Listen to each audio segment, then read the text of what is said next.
Hello बच्चों, जो 10th class का हम चैप्टर साइंस का पहला शुरू करने जा रहे हैं जिसका नाम है रासायनिक अभिक्रियाएं एवं रासायनिक समीकरण।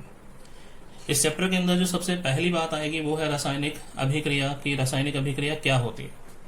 रासायनिक अभिक्रिया एक ऐसी प्रक्रिया है जिसमें नए पदार्थ बनते हैं।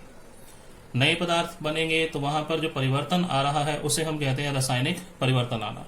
दो तरह के परिवर्तन होते हैं, जैसे एक होता है भौतिक परिवर्तन और दूसरा होता है रासायनिक परिवर्तन। ये दो तरह के परिवर्तन का क्या अर्थ है। भौतिक परिवर्तन होता है जब सिर्फ पदार्थ की अवस्था में परिवर्तन आएगा। अवस्था यानी कि कोई ठोस पदार्थ है तो वो ठोस पदार्थ परिवर्तित हो सकता है किसमें, द्रव में या तरल में। इसी तरह कोई द्रव पदार्थ है तो वो परिवर्तित हो सकता है गैस में। गैस पदार्थ परिवर्तित हो सकती है द्रव में या ठोस में, या ठोस सीधा गैस में भी परिवर्तित हो सकता हो। यानी अवस्था में अगर परिवर्तन है तो वो कहलाएगा भौतिक परिवर्तन। और रासायनिक परिवर्तन क्या होता है, जब नई चीजें बनती हैं, कुछ नए पदार्थों का निर्माण होता है। जब भी नए पदार्थों का निर्माण होगा तो वहां पर नए बनने वाले पदार्थ के गुण पूरी तरह से उन पदार्थों से अलग हो सकते हैं जिनसे उनको बनाया गया है। जैसे हाइड्रोजन है और ऑक्सीजन। हाइड्रोजन और ऑक्सीजन को जब मिलाया जाता है तो वहां पर पहले से पढ़ते आ रहे हैं आपकी क्या बनता है, पानी यानी जल बनता है। तो इनके गुण बिल्कुल आपस में भिन्न है। ऑक्सीजन जो है वो किसी भी चीज को जलाने में सहायक होती है और पानी जो है वो जलाने में सहायक नहीं होता, वो बुझाता है। तो इस तरह से गुण जो है वो बहुत सारे गुण और भी हैं जो परिवर्तित हो जाते हैं। तो नई चीज बनी है पानी का, पानी नई चीज बनी है, तो इसलिए हम कहेंगे कि यहाँ पर इसमें जो परिवर्तन आया है वो कौन सा है, रासायनिक। तो रासायनिक अभिक्रिया की परिभाषा की अगर मैं बात करूं तो वो परिभाषा क्या होगी, ऐसी प्रक्रिया जिसमें दो या दो से अधिक पदार्थ जुड़कर अथवा टूटकर नए पदार्थ का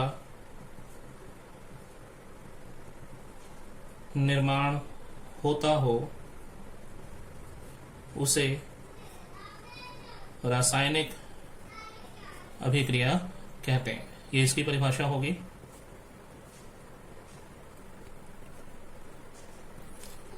तो ऐसी प्रक्रिया जिसमें दो या दो से अधिक पदार्थ जुड़कर या टूटकर नए पदार्थ का निर्माण करें उसे रासायनिक अभिक्रिया कहते हैं।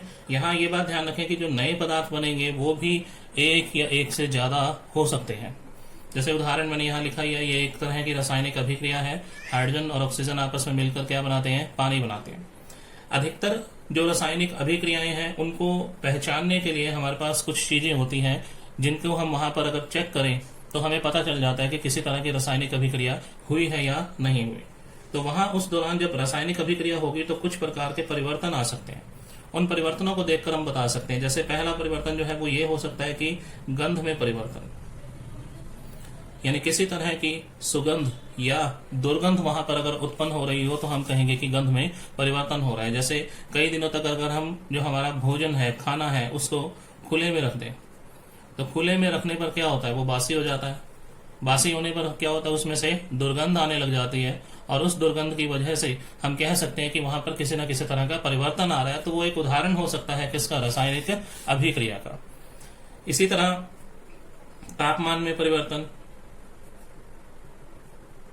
कई बार कुछ ऐसे हमारे पास पदार्थ होते हैं जिनको मिलाने पर वो या तो गर्म हो जाते हैं या फिर वो ठंडे हो जाते हैं, तो हम कहेंगे कि वहां पर तापमान में परिवर्तन आ रहा है। जैसे चूने में पानी को मिलाते हैं, जब घर में कली करवाई जाती है, सफेदी करवाते हैं, तो चूने में जब पानी को मिलाया जाता है तो बुलबुले से बनने लग जाते हैं। तो वहां पर भी तापमान में परिवर्तन हो रहा है, तो हम कह सकते हैं कि वो एक रासायनिक अभिक्रिया हो रही है।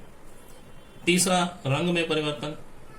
पदार्थ के रंग में भी किसी तरह से परिवर्तन आ सकता है। जैसे लोहा है, लोहे की कोई भी बनी हुई चीज है, उसको अगर आप कई महीनों तक बाहर खुले में रख देते हैं तो बारिश और हवा, नमी, इन सब की वजह से आप देखें तो लोहे के ऊपर एक भूरे रंग का चूर्ण आ जाता है।